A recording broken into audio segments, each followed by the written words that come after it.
I am your host, Officer Antoine Thomas. Yep, that's me. Look, I've been away.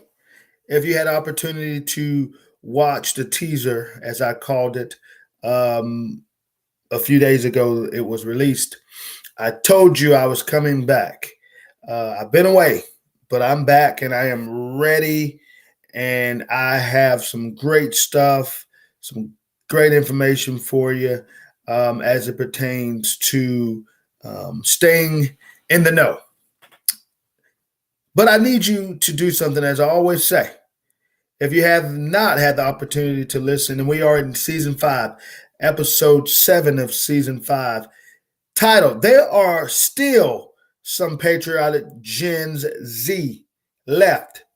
Please do so. I had the opportunity to talk to my young brother, now my friend, Zachary Mashburn, aka Zach. Had the opportunity to talk to him, and we discussed what a Gen Z looks like in the conservative movement on the right side. Unfortunately, we had some very high technical difficulties as it pertains to the release of the live show. We were able to capture it on listen only, Apple, Spotify, Google Podcast, all of those different outlets that you can find the Real Talk on. All you have to do is Google it, and all of them will pop up. Apple and Spotify being the main source. We were able to get that out on a listen only. However, you could not get an opportunity to see us live. So I'm going to go back and we're going to do that episode once again because there was some great stuff. And I think every Gen Z, millennial, baby boomer, it doesn't matter what your age group is, you have to go back and listen. It was a very great conversation. Now, what I'm about to say is not a secret. Neither is it a mystery, okay? Unless you have been, as we call, hiding or living under a rock, our nation's crime is completely out of control. And I think that we all are highly aware of that. And if you are not aware, that's because you have been asleep at the wheel. Countless times we see on our news outlets innocent people being killed, being slaughtered at the hands of a deranged person or suspect, however you want to call it, mental illness episodes of whether it's male or female. We find that these vicious attacks are being conducted and performed on men and women who are just living an innocent life, trying to make it day to day, walking down the street, and they're brutally attacked just because, in most aspects, sometimes because of their race. Even times we have seen it to be because of their gender and, of course, their religion, okay? But we have to stop the senseless crimes in America. This show is centered around policing, as you do know, crime, and talking about the good and the bad of policing. I said it from day one when I launched this show, and I told you I'll be very transparent.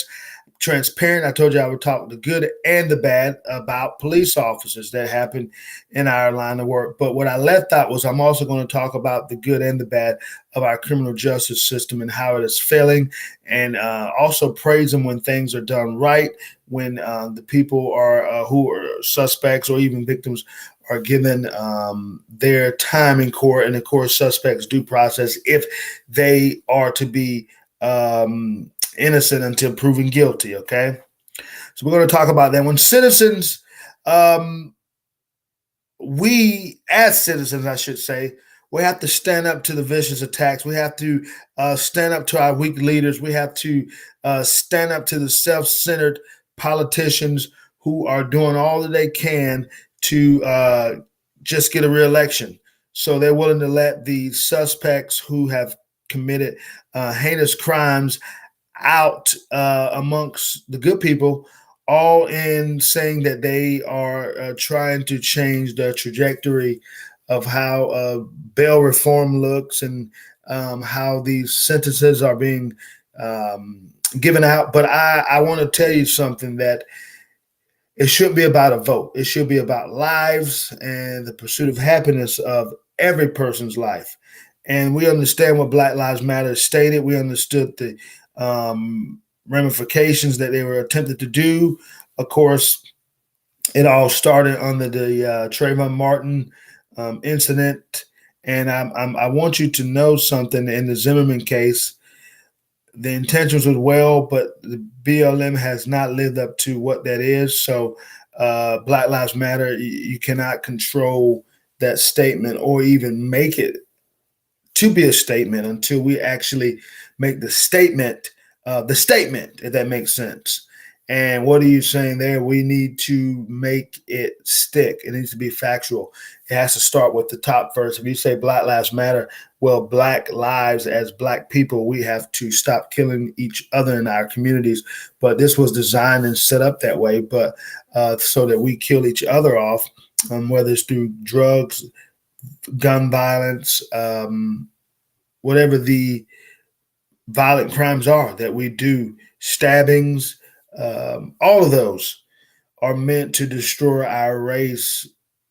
That way they can weed out being called racist. I'm speaking of the white source right now.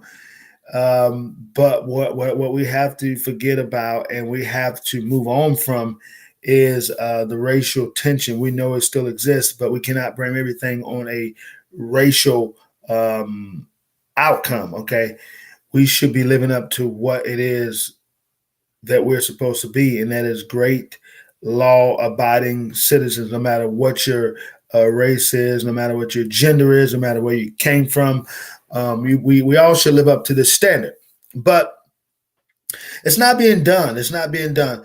But we see violence after violence after violence, killing after killing, and we can go on and on. But we as people have to make sure that we vote the right people in office. There is a saying that says just this, and I know as we embark upon the midterm elections, we have to understand this, that elections do have consequences. Make sure you always remember that. So be mindful and be wise in your choosing as you vote for your bodies of government, okay, whether it's from the local, state, federal level. Use common sense, know what they're talking about, research them, because we don't need any more DAs who's not doing their job, who's going to let criminals out on the streets to commit a revolving door of crime again, okay? And the reason we are seeing this because they're not rehabilitating these people, they're just putting them back into society. And if you ever worked in a penitentiary or a jail, or you've been in the jail as a suspect, or as we would call it, offender, you have no idea what that looks like, being incarcerated day after day, month after month, year after year. It wears on your psyche, it wears on your body, and you have to get help when you are re-entering society, which there are programs out there, but the government seems to think in some of these local states, and I should say local governments as it pertains to New York being one of the biggest ones. You have Alvin Bragg there, DA in New York City. He's so busy trying to get Trump, but yeah, he's letting repeat offenders back out. And not only are they repeat offenders, they continue to repeat their offenses on other innocent people. That's our problem. That's the reason why I'm saying this today. But I'm going to move on. I'm going to soap opera for a little bit, but we've got to vote the right people in so we can change the trajectory of how this looks. Okay. The violence has to stop. It's just common sense, and we believe in it. And as a police officer, 14 years now, I believe in stopping the violence. But the violence cannot be totally eradicated by the police. There has to be help on the front lines, the men and women that live within these residents that will take charge. And that's easy said and done, I know.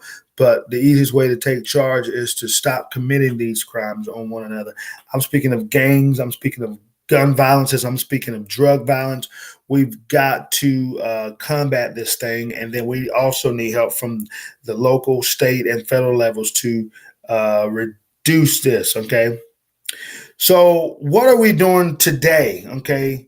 to address our crime, which is at a rampant, which is out of control. What are we doing today? That's the questions that we must answer. And I want you to understand this, that defunding the police is not the solution, and it never was the solution, despite what BLM and our liberal DAs, liberal representatives, liberal congressmen and women and senators said. You can never defund the police. Everybody, I guarantee, in your lifetime, you will need the police for one matter or the next. It may not be for a criminal matter. It may be unlocking your car door because you locked the keys inside. It may be changing the tire. It may just very well be getting directions. But I guarantee you, everyone within their lifetime will have to call, ask, or seek the police for help. And that's that. I'll be the first to tell you that the whole entire deal is out of control. Of course, we missed the mark on some things as it pertains to the law enforcement profession. We are not perfect, and I'm not here to tell you, and neither will I tell you that we're perfect, because we're far from that. As you do know, there was only one perfect man, and his name was Jesus Christ, okay? And neither of us are he, so we understand the world of policing. Always here. Police, there's a bad apple in every profession, and that is true. And I even heard it put this way: there are a lot of bad apples in policing.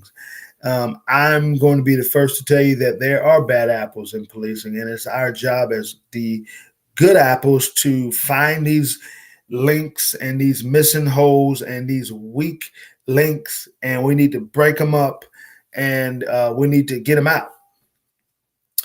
Because it's not fair to be judged by a complete full society as it pertains to our people looking on the outside about police officers, men and women. It's not fair to us when there's a 1% group of people within the makeup of the law enforcement community who are committing acts of either violence, committing the acts of violating someone's first, second, third, fourth, whatever amendment right.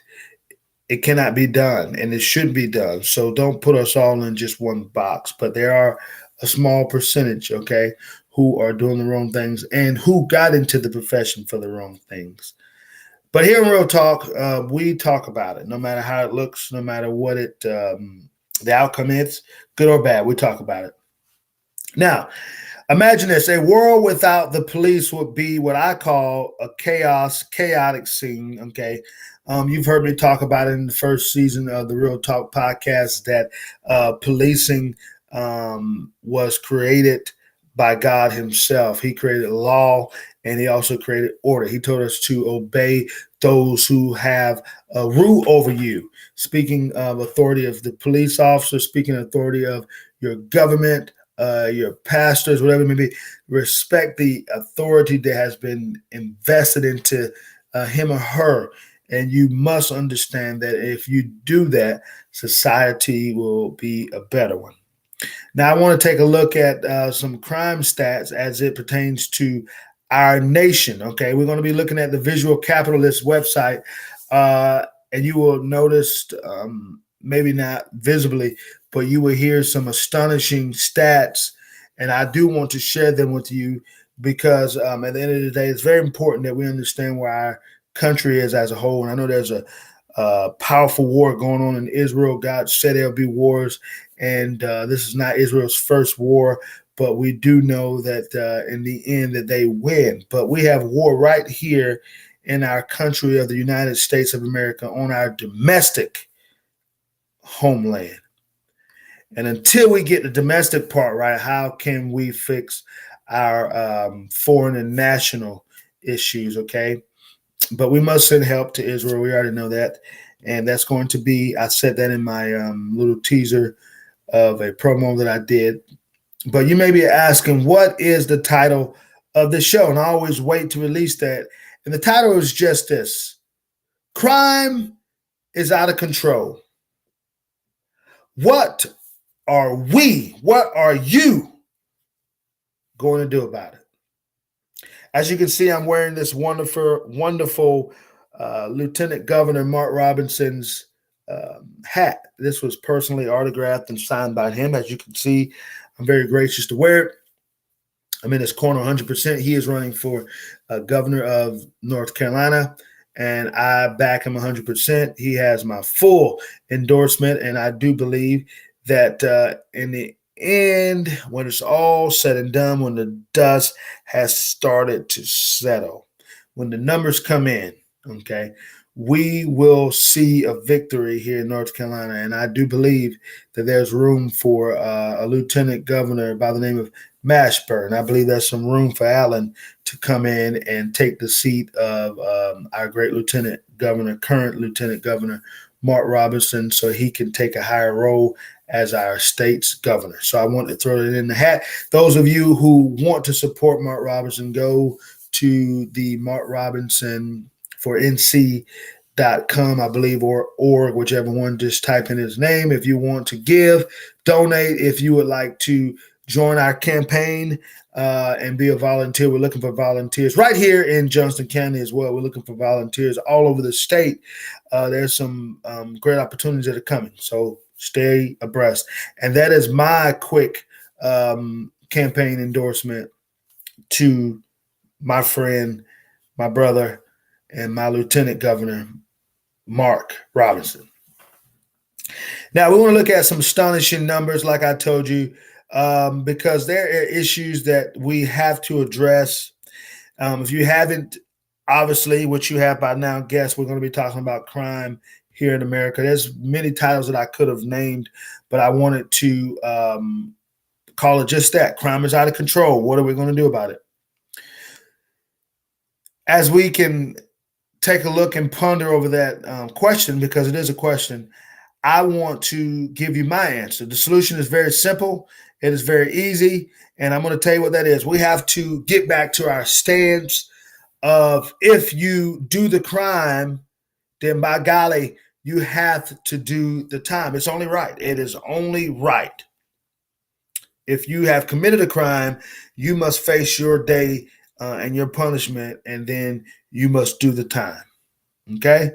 I'll be the first to say that I believe in second chances. I am a brother who believes in the right to have due process and the right of being heard and the right to hear and see your side of the story. And when it's all said and done, the consequences that come down, I do still believe that people have the right to have a second chance and to be restored once they have shown and proven that they deserve the opportunity. We're all a human. We make mistakes. So let me throw that out there before I finish this statement, because I don't want anybody to think that I'm a guy who says one and done. I believe that we should always take a step back and look at the totality of the circumstance, the big picture, and see where the errors are made, see how we can correct them going forward, okay?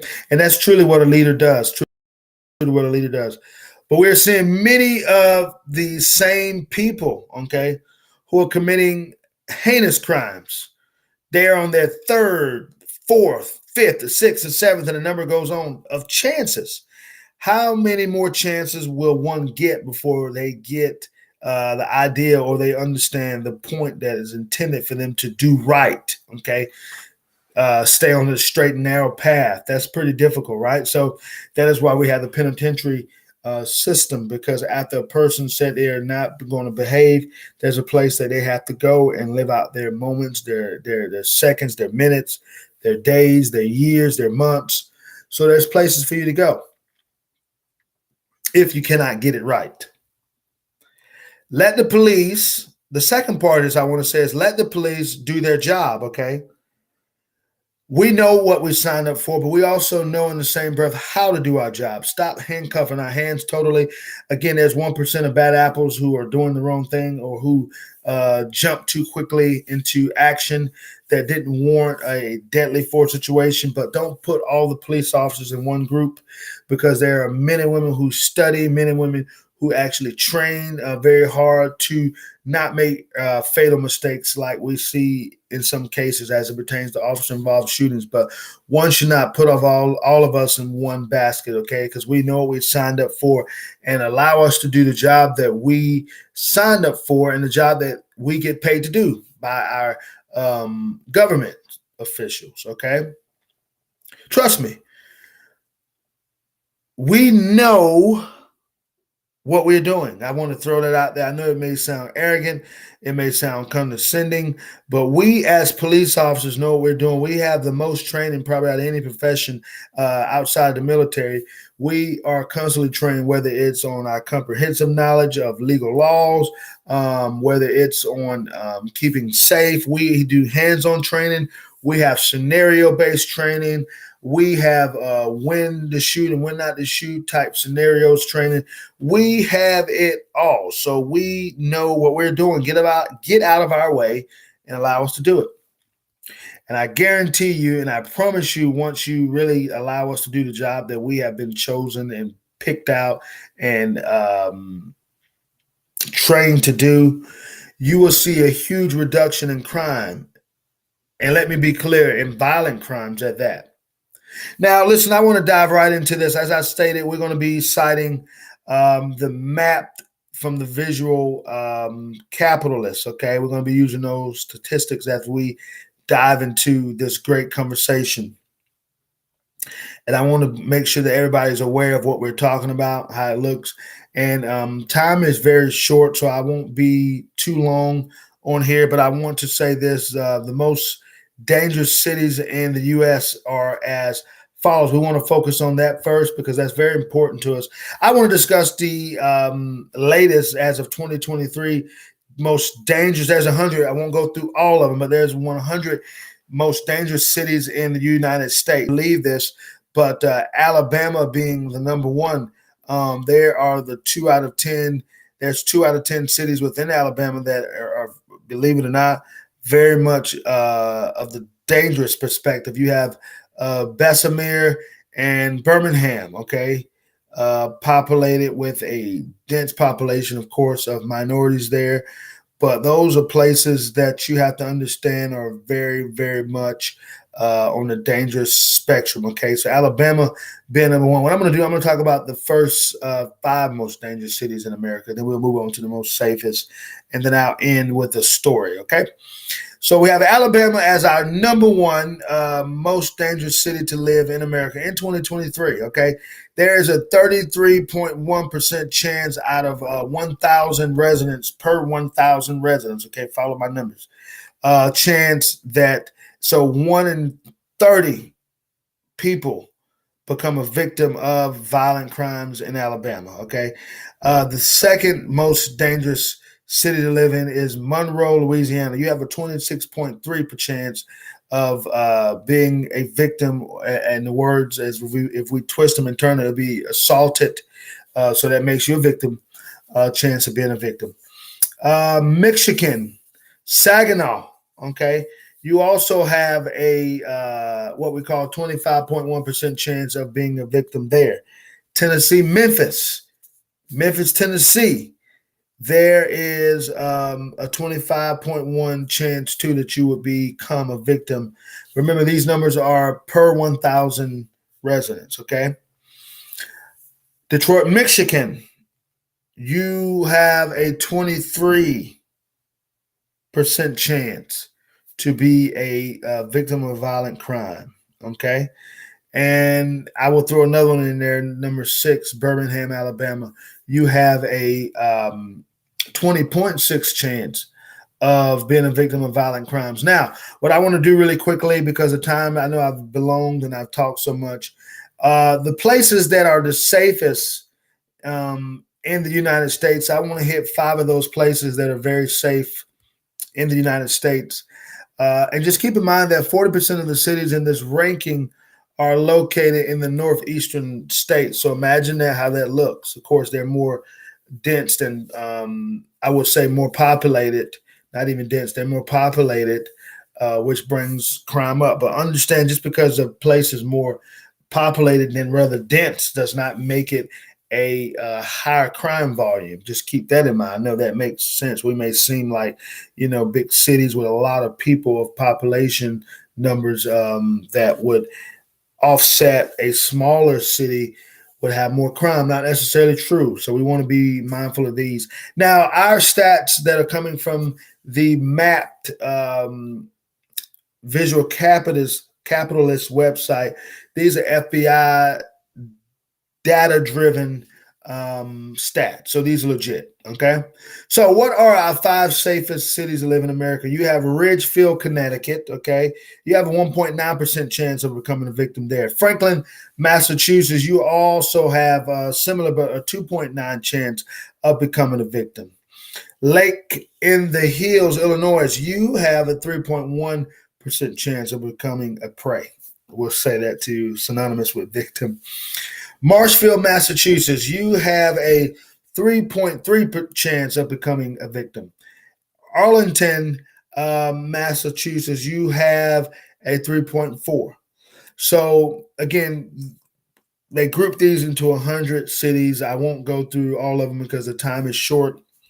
I've rambled on so much, but I said some powerful things that you, as I always say, profound things that also you could use in your daily talks, in your daily conversations, because this stuff is very, very important. Okay.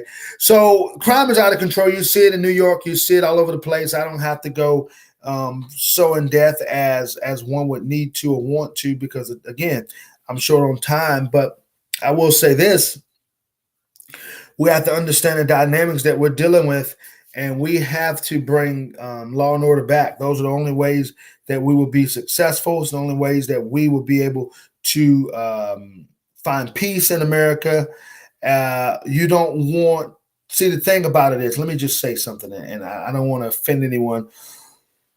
The problem that we're seeing in Israel right now with the Israeli residents and citizens is just this. As you saw and as you continue to see in certain areas where Hamas came into homes and they're taking kids, they're taking children, they're beheaded over 40 different little babies, which is sad. Some were ripped out of their parents and their mothers' arms. But you notice the common denominator here is that every person that Hamas has encountered had no weapons. Okay. They had no type of way of defending themselves, at least from what we understand. Definitely didn't have any firepower. And we see in America, they're trying to reduce our Second Amendment right to zero. Imagine Hamas or any terrorist group or just someone coming into your home and taking your family. And prior to that, you did have protection. And prior to that, you did have guns to fend off the attacker or the home invader. That is what Israel's seeing. They don't have any weapons to combat this source. They're only relying on the military, the IDF, Israeli Defense Forces, and they are relying on them. And of course, the military can't be everywhere at one time. And so it behooves us to think clearly, think through the process. We don't want our Second Amendment right taken. It is something that we need. It is something that is important to us. So we have to be very careful on how we look at it, on how we deal with it. And I am getting ready to wrap up, but I do want to say this. We are extremely thankful to God for allowing us to live in America, allowing us to be here. Lord, I ask that you please protect the men and women that are serving across this country, that we will continue to stay in the fight as it is with our prayers. And I pray that our government, our president becomes stronger in a way that he sends more troops and more military aid to the people of Israel. And understand this too, people, we're up against a battle. We hope that our gas levels and our gas exports, not us, or I should say more of an import for us, are not dwindled down to nothing, because it is the Middle East. So we know that's where all the gas and oil is, or I should say oil, which is turned into petroleum. We have to be very careful for that, because we are running very, very low in our reserves, because we know that President Biden released a lot of gallons. He released a lot of gallons to bring down gas prices, but we have to be very careful for that, because if we do, we won't have any gas. So we have to pray that God continues to keep the gas. Listen, I'm getting ready to leave as well, okay? So I want to say, reach one, teach one, and we pray for Israel. We pray for our men and women that are serving in our armed forces. And until next time, I'm your host, and you're listening to Real Talk with Officer Antoine Thomas.